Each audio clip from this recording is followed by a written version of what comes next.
Welcome to the Windows and Computer channel, and this is a quick look at something that I talk about usually with every privacy, every feature update, and it has to do with privacy settings. Every time we get a new feature update, I always kind of want to go through the privacy settings because I always tell everybody some of them kind of reset.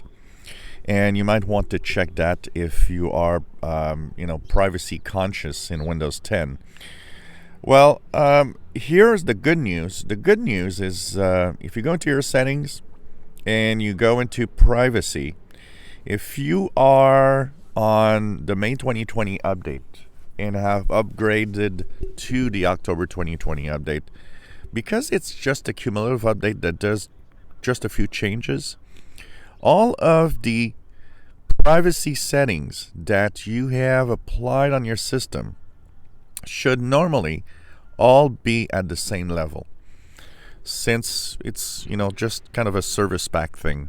So nothing has changed and nothing changes in the privacy settings thanks to this.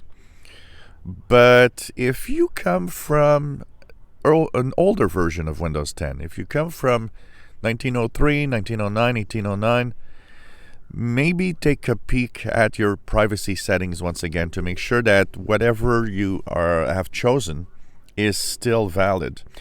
And one of the things that you could do is actually, before you upgrade from an older version to the new version of the October 2020 update, just go through your privacy options, privacy settings, general and so on, diagnostics and feedback, and make sure that you have those options in the level that you actually want.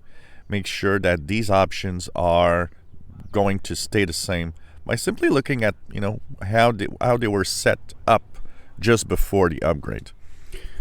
But the good news is if you're on the May 2020 update version 2004, there's no worries. There's no change or no changes. You can still take a look if you don't trust Microsoft, but your privacy settings should normally have stayed pretty much in the same settings that you were before. If you enjoy my videos, please subscribe, give us thumbs up. Thank you for watching.